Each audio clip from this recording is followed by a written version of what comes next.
ನಮಸ್ಕಾರ ವೀಕ್ಷಕರೇ. ಗೂಗಲ್ ಇಲ್ಲ ಅಂದ್ರೆ ಏನಾಗುತ್ತೆ? ಗೂಗಲ್ ಇಲ್ಲ ಅಂದ್ರೆ ಅರ್ಧ ಪ್ರಪಂಚ ನಿಂತು ಹೋಗುತ್ತೆ. ಗೂಗಲ್ ಮೇಲೆ ಅಷ್ಟೊಂದು ಜನ ಡಿಪೆಂಡ್ ಆಗಿದ್ದೀವಿ. ಗೂಗಲ್ ಇಲ್ಲ ಅಂದ್ರೆ ಬದುಕೋದಕ್ಕೆ ಆಗೋದಿಲ್ಲ ಅನ್ನೋ ಪರಿಸ್ಥಿತಿ ಎಷ್ಟೋ ಜನಕ್ಕಾಗತ್ತೆ. ಡ್ರೈವರ್ಗಳ ಪರಿಸ್ಥಿತಿ ಏನು, ಯೂಟ್ಯೂಬರ್ಸ್ ಪರಿಸ್ಥಿತಿ ಏನು, ಈ ತರದ್ದು ಎಷ್ಟೆಷ್ಟೋ ವಿಷಯಗಳು ಈಗ ಹರಿದಾಡ್ತಾ ಇದೆ. ಯಾಕೆ ಅಂದ್ರೆ ಗೂಗಲ್ ಮುಂದೆ ಒಂದು ದಿನ ನಮಗ್ ಬೇಡ ಅನ್ನೋ ಮಟ್ಟಕ್ಕೆ ನಮ್ಮ ದೇಶನೂ ಸಿದ್ಧತೆ ಮಾಡ್ಕೊಳ್ತಾ ಇದೆ.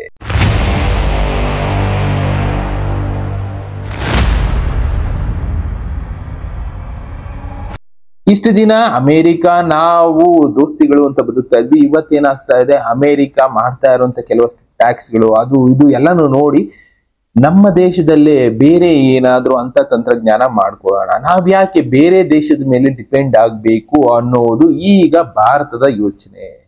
ಇದನ್ನ ಮಾಡಿರೋದ್ರಿಂದನೇ ಇವತ್ತು ಗೂಗಲ್ ಬಿಟ್ಟು ಬೇರೆ ಏನಾದ್ರೂ ಆಪ್ಷನ್ ಇದೆಯಾ ಅಂತ ಯೋಚನೆ ಮಾಡ್ತಾ ಇದೆ.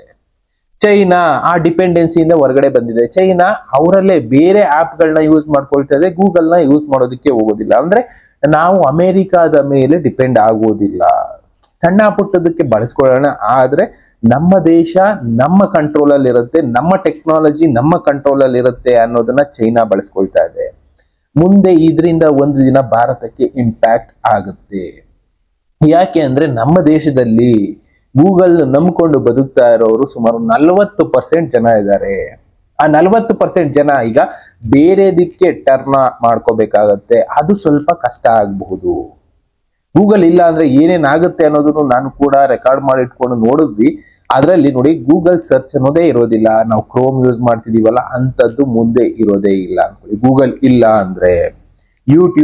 ಯೂಟ್ಯೂಬ್ ಮೇಲೆ ನಮ್ಮ ಭಾರತದಲ್ಲಿರುವಂತ ಸುಮಾರು ಯುವಕರು, ಇನ್ನ ವಯಸ್ಕರು, ಇವರು ವಿಡಿಯೋಸ್ಗಳೆಲ್ಲ ಮಾಡೋದಕ್ಕೋಸ್ಕರನೇ ಲಕ್ಷಾಂತರ ಜನ ಇದ್ದಾರೆ. ಆವರೇಜ್ ಆಗಿ ಲೆಕ್ಕ ಹಾಕೊಂಡ್ರೆ ಕೋಟ್ಯಾಂತರ ಚಾನೆಲ್ಗಳಿದೆ, ಆದ್ರೆ ಲಕ್ಷಾಂತರ ಜನ ಯೂಟ್ಯೂಬ್ ಮೇಲೆ ಡಿಪೆಂಡ್ ಆಗಿದ್ದಾರೆ, ಯೂಟ್ಯೂಬ್ ಇಂದ ಬದುಕ್ತಾ ಇದ್ದಾರೆ.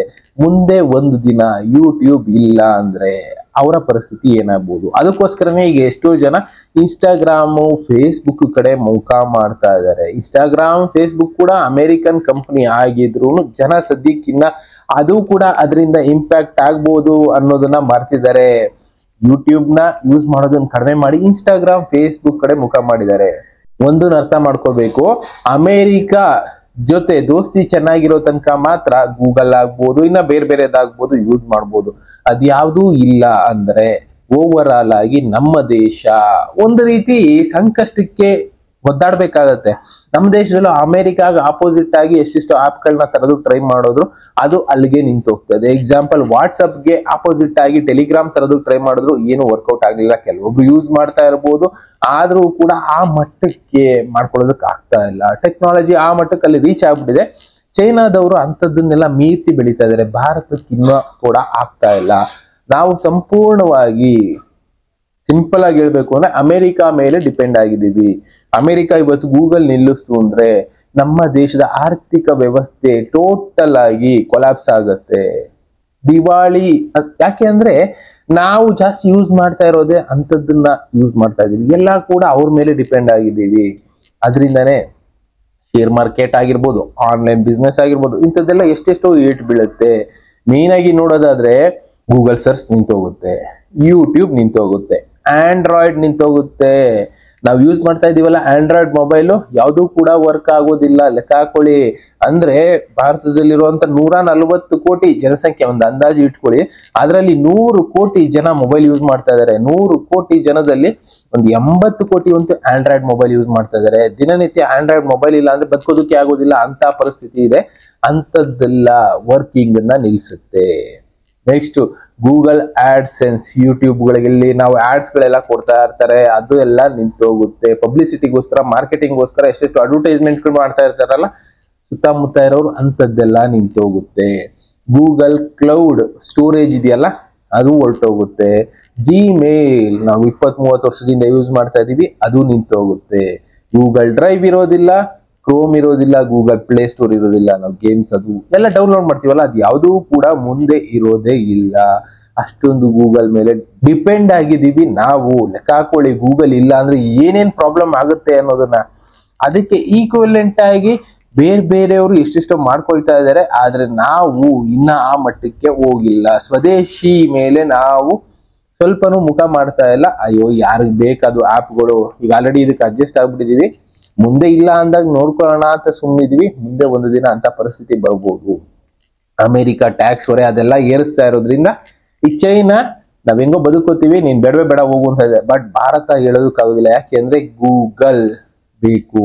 ಇನ್ನ ಬೇರೆ ಬೇರೆದೆಲ್ಲ ಅಮೆರಿಕಾದ ಮೇಲೆ ನಾವು ಡಿಪೆಂಡ್ ಆಗಿರೋದ್ರಿಂದ ಆಪ್ಷನ್ ಇಲ್ಲದೆ ನಾವು ಬದುಕಲೇಬೇಕು ಅಮೆರಿಕ ಜೊತೆ ಅನ್ನೋ ಪರಿಸ್ಥಿತಿ ನಮ್ದು. ಗೂಗಲ್ ಇಲ್ಲ ಅಂದ್ರೆ ಏನಾಗುತ್ತೆ ಅಂತ ಒಂದು ಸುಮ್ಮನೆ ರಿಸರ್ಚ್ ಮಾಡಿ ನೋಡಿದ್ರೆ ಇಂಟರ್ನೆಟ್ ಅನ್ನೋದು ನಿಂತೋಗುತ್ತೆ.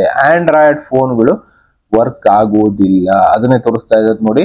ಗೂಗಲ್ ಎಲ್ಲಾ ಸ್ಮಾರ್ಟ್ ಫೋನ್ಗಳಲ್ಲೂ ಆಂಡ್ರಾಯ್ಡ್ ಅನ್ನ ಕೊಟ್ಟಿದೆ, ಅಂತದ್ದು ಇರೋದೇ ಇಲ್ಲ. ಅದಾದ ಮೇಲೆ ಅನ್ನೋದು ಯೂಟ್ಯೂಬ್ ಅಲ್ಲಿ ಇರೋದೇ ಇಲ್ಲ. ಆವಾಗ ನಾವು ಬೇರೆದ್ರ ಮೇಲೆ ಅಂದ್ರೆ ಫೇಸ್ಬುಕ್, ಇನ್ಸ್ಟಾಗ್ರಾಮ್ ಇದ್ರ ಮೇಲೆ ಡಿಪೆಂಡ್ ಆಗ್ಬೇಕಾಗತ್ತೆ. ಯೂಟ್ಯೂಬ್ ಅಲ್ಲಿ ಇಷ್ಟು ದಿನ ಬದುಕ್ತಾ ಇದ್ದವರೆಲ್ಲ ಕೊನೆಗೆ ಹೊರಟೋಗ್ತಾರೆ. ಟೋಟಲ್ ಆಗಿ ಗೂಗಲ್ ನಿಲ್ಲಿಸ್ಬಿಡ್ತು ಅಂದ್ರೆ ಯೂಟ್ಯೂಬ್ ವಿಡಿಯೋಸ್ಗಳೇ ನಿಂತೋಗುತ್ತೆ. ಅದನ್ನೇ ಬ್ಲಾಕ್ ಔಟ್ ಡೇ ಅಂತ ಬೇಕಾದ್ರೂ ಹೇಳ್ಬಹುದು. ಇನ್ನ ಮುಂದಕ್ಕೆ ನೋಡೋದಾದ್ರೆ content creators, YouTube content creators ಎಲ್ಲ ಕೂಡ ಮನೇಲಿ ಕುತ್ಕೋಬೇಕಾಗತ್ತೆ. ಅದಕ್ಕೆ ಈಗೆಲ್ಲ ಫೇಸ್ಬುಕ್, ಇನ್ಸ್ಟಾಗ್ರಾಮ್ ಮಾಡ್ಕೊಳ್ತಾ ಇದೀವಿ ಬಿಡುಗು ಅನ್ಬೋದು. ಆದ್ರೆ ಫೇಸ್ಬುಕ್, ಇನ್ಸ್ಟಾಗ್ರಾಮ್ ಕೂಡ ಅಮೆರಿಕ ಮೆಟಾ ಕಂಪ್ನಿದು, ಅದು ಬೇಕಾದ್ರೆ ನಿಲ್ಲಬಹುದು. ಲೆಕ್ಕ ಹಾಕೊಳ್ಳಿ ಯಾವ್ದು ಹೋಗುತ್ತೆ ಅಂತ. ಗೂಗಲ್ ಮ್ಯಾಪ್ಸೇ ಇರೋದಿಲ್ಲ. ನಾವು ಮಾಮೂಲಿಯಾಗಿ ಅಲ್ಲಿ ಹೋಗ್ಬೇಕು ಯೂಸ್ ಮಾಡ್ತೀವಿ, ಗೂಗಲ್ ಮ್ಯಾಪ್ಸ್ ಅದು ವರ್ಕ್ ಆಗೋದಿಲ್ಲ. ಬೇಡ ಬಿಡು, ಆಪಲ್ ಫೋನ್ ಇಟ್ಕೊಂಡಿದೀವಿ ಅದನ್ನ ಯೂಸ್ ಮಾಡ್ತೀವಿ. ಆಪಲ್ ಕೂಡ ಯಾವ ಕಂಪನಿ, ಯಾವ ದೇಶದ್ದು ಯೋಚನೆ ಮಾಡಿ ಒಂದ್ಸಲ. ಯಾಕೆಂದ್ರೆ ನಾವ್ ಎಲ್ಲಾನು ಕೂಡ ಕಂಪ್ಲೀಟ್ ಆಗಿ ಅಮೆರಿಕ ಮೇಲೆ ಡಿಪೆಂಡ್ ಆಗಿದೀವಿ. ಜಿಮೇಲ್ ಇರೋದಿಲ್ಲ, ಅದ್ರ ಬದಲು ಯಾಹೋ ಯೂಸ್ ಮಾಡ್ಬೇಕಾಗತ್ತೆ. ಇನ್ನ ಬೇರೆ ಬೇರೆದು ಯೂಸ್ ಮಾಡ್ಬೇಕಾಗತ್ತೆ ಬಿಡಿ. ವರ್ಕ್ ಸ್ಪೇಸ್ ಅನ್ನೋದು ಸಿಗೋದು ಡೌಟ್ ಆಗುತ್ತೆ. ಇನ್ನ ಗೂಗಲ್ ಮೀಟ್ ಮಾಡ್ತಿದೀವಲ್ಲ, ಅಂದ್ರೆ ಆನ್ಲೈನ್ ಮೀಟಿಂಗ್ ಅದು ಇದೆಲ್ಲ ನಡೀತಲ್ಲ, ಅಂತದ್ದೆಲ್ಲ ನಡೆಯೋದಿಲ್ಲ. ಬೇರೆ ಆಪ್ಗಳ ಮೇಲೆ ಡಿಪೆಂಡ್ ಆಗ್ಬೇಕಾಗತ್ತೆ. ಇನ್ನ ಕ್ರೋಮ್ ಬ್ರೌಸರ್ ಇರೋದಿಲ್ಲ. ನಾವು ಮೊದ್ಲು ಯೂಸ್ ಮಾಡ್ತಾ ಇದ್ವಲ್ಲ ಒಪೆರಾ, ಫೈರ್ ಫಾಕ್ಸ್, ಅಂತದ್ರ ಮೇಲೆ ಡಿಪೆಂಡ್ ಆಗ್ಬೇಕಾಗತ್ತೆ. ಓವರ್ ಆಲ್ ಆಗಿ ಇದರಿಂದ ಏನೇನಾಗುತ್ತೆ ನೋಡ್ತಾ ಇದೀವಿ. ಜಾಬ್ ಲಾಸ್ ಆಗುತ್ತೆ ಮಿಲಿಯನ್ಸ್ ಆಫ್ ಪೀಪಲ್ಸ್.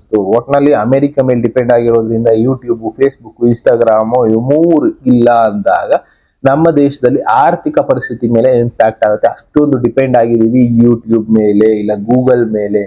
ಇವತ್ತು ಅದನ್ನ ಎದುರಿಸೋದಕ್ಕೆ ಸಿದ್ಧತೆಗಳನ್ನ ಮಾಡ್ಕೊಳ್ತಾ ಇದೆ ನಮ್ಮ ದೇಶ ಕೂಡ.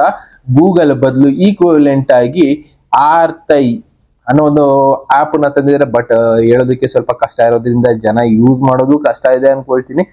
ಯೂಸ್ ಮಾಡ್ತಾ ಮಾಡ್ತಾ ಆಪ್ಷನ್ ಇಲ್ಲ ಅಂದಾಗ ಅಭ್ಯಾಸ ಆಗ್ಬಿಡ್ಬೋದು. ಈ ತರದ್ದು ಆಲ್ರೆಡಿ ಚೈನಾದಲ್ಲಿ ಇಂಪ್ಲಿಮೆಂಟ್ ಮಾಡಿರೋದ್ರಿಂದ ನಮ್ಮ ದೇಶದಲ್ಲಿ ಇಂಪ್ಲಿಮೆಂಟ್ ಮಾಡೋದೇನು ದೊಡ್ಡ ವಿಷಯ ಅಲ್ಲ. ಆಪ್ಷನ್ ಇಲ್ಲ ಅಂದ್ರೆ ಜನ ಅದಕ್ಕೆ ಅಡಾಪ್ಟ್ ಆಗ್ತಾರೆ. ಆಪ್ಷನ್ ಇರೋದ್ರಿಂದ ನಾವು ಅದನ್ನ ಬಳಸ್ಕೊಳ್ತಾ ಇದೀವಿ. ಯಾವುದಕ್ಕೂ ಸಿದ್ಧತೆ ಮಾಡ್ಕೊಳ್ಳೋದು ಬೆಸ್ಟ್ ಅಲ್ವಾ. ಇದ್ರಲ್ಲೂ ಅಕೌಂಟ್ ಕ್ರಿಯೇಟ್ ಮಾಡ್ಕೊಂಡು ಇಂಪಾರ್ಟೆಂಟ್ ಡೇಟಾ ಏನಿದೆ ಅಂತದನ್ನ ಇದಕ್ಕೂ ಟ್ರಾನ್ಸ್ಫರ್ ಮಾಡ್ಕೊಳ್ಳೋದು ಬೆಸ್ಟ್ ಅಲ್ವಾ. ಇಲ್ಲ ಅಂದ್ರೆ ಮುಂದೆ ಒಂದು ದಿನ ಇಲ್ಲ ಅಂದಾಗ ಏನ್ ಮಾಡ್ಬೇಕು, ಗೂಗಲ್ ಇಲ್ಲ ಅಂದಾಗ, ಫೇಸ್ಬುಕ್ ಇಲ್ಲ ಅಂದಾಗ ಏನ್ ಮಾಡ್ಬೇಕು, ಯಾವಾಗ ಬರ್ಬೋದು ಗೊತ್ತಿಲ್ಲ. ಇದೇ ರೀತಿ ಸಂಘರ್ಷಗಳು ಅಮೆರಿಕ ಮತ್ತೆ ಇಂಡಿಯಾ ಮಧ್ಯೆ ಜಾಸ್ತಿ ಆದ್ರೆ ಮುಂದಿನ ತಿಂಗಳೇ ಆಗ್ಬೋದು, ಇಲ್ಲ ಮುಂದಿನ ವರ್ಷನೇ ಆಗ್ಬೋದು. ಟ್ರಂಪ್ ಇನ್ನೂ ಜಾಸ್ತಿ ಸ್ಟ್ರಿಕ್ಟ್ ರೂಲ್ಸ್ ಮಾಡಿದ್ರೆ ಯಾವಾಗ ಬೇಕಾದ್ರೂ ಆಗ್ಬೋದು. ಎಚ್ಚರಿಕೆ ಅನ್ನೋದು ಇಂಪಾರ್ಟೆಂಟ್ ಅಲ್ವಾ. ಈಗ ಆಲ್ರೆಡಿ ಚೈನಾದವ್ರಾಗ್ಬೋದು, ಇನ್ನ ಜಪಾನ್ ಅವರು ಎಚ್ಚರಿಕೆ ವಹಿಸೋದಕ್ಕೆ ಶುರು ಮಾಡಿ ಅವರು ಕೂಡ ಬೇರೆ ಬೇರೆ ಆಪ್ಗಳನ್ನ ಡೆವಲಪ್ ಮಾಡ್ಕೊಳ್ತಾ ಇದ್ದಾರೆ. ರಷ್ಯಾದವ್ರು ಕೂಡ ಮಾಡ್ಕೊಂಡಿದ್ದಾರೆ. ಇನ್ನ ಯುರೋಪಿಯನ್ ಕಂಟ್ರೀಸ್ಗಳು ಕೂಡ ಮಾಡ್ಕೊಳ್ತಾ ಇದ್ದಾವೆ. ಇದರಿಂದ ಆಲ್ರೆಡಿ ಸ್ವಲ್ಪ ಏಟ್ ಬೀಳೋದಕ್ಕೆ ಶುರುವಾಗಿದೆ ಅಮೆರಿಕಾಗೆ. ನಮ್ಮ ದೇಶದಲ್ಲೂ ಮಾಡ್ಕೊಂಡ್ರೆ ದೊಡ್ಡ ಏಟು ಅಮೆರಿಕಾಗೂ ಬೀಳುತ್ತೆ. ಯಾಕೆ ಅಂದ್ರೆ ನಮ್ಮ ದೇಶದ ಮೇಲೆ ಅವರು ಕೂಡ ಡಿಪೆಂಡ್ ಆಗಿದ್ದಾರೆ. ದುಡ್ಡು ನಾವು ಮಾಡ್ತಾ ಇರೋ ಕಂಟೆಂಟ್ ಗಳಿಂದ ಅವ್ರಿಗೆ ದುಡ್ಡು ಬರ್ತಾ ಇದೆ. ನಾವು ಯೂಸ್ ಮಾಡ್ತಾ ಇರೋ ಗೂಗಲ್ ಇಂದ ಅವ್ರಿಗೆ ಚೆನ್ನಾಗಿ ದುಡ್ಡು ಬರ್ತಾ ಇದೆ. ನಾವು ಯೂಸ್ ಮಾಡ್ಲಿಲ್ಲ ಅಂದ್ರೆ ಅವ್ರಿಗೂ ಕೂಡ ಹೊರೆ ಅನ್ನೋದು ಬೀಳುತ್ತೆ. ಅವರು ಯೋಚನೆ ಮಾಡ್ತಾರೆ, ಅದು ಹೇಳೋದಕ್ಕಾಗೋದಿಲ್ಲ ಸಂಕಷ್ಟ ಯಾವ ರೀತಿ ಬರ್ಬೋದು ಅಂತ. ಸ್ವಲ್ಪ ಎಚ್ಚರಿಕೆ ಇರಲಿ. ಬಟ್ ಗೂಗಲ್ ಇಲ್ಲ ಅಂದ್ರೆ ಯಾವ ರೀತಿ ಬದುಕ್ಬೋದು ಅನ್ನೋದು ಮಾತ್ರ ತಿಳ್ಕೊಂಡಿರೋಣ. ಗೂಗಲ್ ಇಲ್ಲ ಅಂದ್ರೂ ಬೇರೆ ಬೇರೆ ಆಪ್ಷನ್ಸ್ ಗಳಿದಾವೆ. ನಾವು ಮೊದಲು ಯೂಸ್ ಮಾಡ್ತಾ ಇದ್ವಲ್ಲ ಯಾಹೋ, ಅದು ಇದು ಯೂಸ್ ಮಾಡ್ಕೋಬಹುದು. ಈಗಲೂ ಕೂಡ ಅಕೌಂಟ್ಗಳು ಹಾಗೇ ಇದಾವೆ. ಯಾಹೋನು ಅಮೆರಿಕನ್ ಕಂಪ್ನಿನೇ, ಬಟ್ ಏನು ಹೇಳೋದಕ್ಕಾಗೋದಿಲ್ಲ. ಅಮೆರಿಕಾದ ಯಾವ್ದಾವ್ದೋ ಬೇರೆ ಬೇರೆ ಬ್ರಾಂಚ್ ಗಳಲ್ಲೆಲ್ಲ ಇರೋದ್ರಿಂದ ಅವ್ರು ಏನಾದ್ರು ಸಪೋರ್ಟ್ ಕೊಟ್ಟರು ಕೊಡ್ಬೋದು ಬೇರೆ ಬೇರೆ ಕಂಟ್ರಿನಲ್ಲಿ ಇರೋದ್ರಿಂದ. ಆದ್ರೆ ಮೇಜರ್ ಕಂಪ್ನಿಗಳು ಏನಾದ್ರು ಸಪೋರ್ಟ್ ಮಾಡೋದನ್ನ ನಿಲ್ಸಿದ್ರೆ ಓವರ್ ಆಲ್ ಆಗಿ ಭಾರತ ಆರ್ಥಿಕ ಸಂಕಷ್ಟಕ್ಕೆ ಸಿಕ್ಕಾಕೊಳ್ಳುತ್ತೆ. ಅದಕ್ಕೋಸ್ಕರ ಇಂಡಿಯನ್ ಆಪ್ಗಳನ್ನ ಡೆವಲಪ್ ಮಾಡಿದ್ದಾರೆ. ನೋಡೋಣ, ಆದಷ್ಟು ಯೂಸ್ ಮಾಡೋ ಪ್ರಯತ್ನ ಮಾಡೋಣ. ಸ್ವಲ್ಪ ಕಷ್ಟ ಆಗ್ಬೋದು, ಬೇಸಿಕ್ ಯೂಸ್ ಮಾಡೋ ಪ್ರಯತ್ನ ಮಾಡಿ. ಅದರಿಂದ ಮುಂದೆ ನಮಗೂ ಅನುಕೂಲ ಆಗುತ್ತೆ, ಭಾರತಕ್ಕೂ ಅನುಕೂಲ ಆಗುತ್ತೆ. ಇನ್ನ ಈ ತರದ ಬೇರೆ ಬೇರೆ ವಿಷಯಗಳನ್ನ ತಿಳ್ಕೊಳ್ತಾ ಹೋಗೋಣ. Thank you. ಮತ್ತೆ ಸಿಗ್ತೀನಿ. Good by.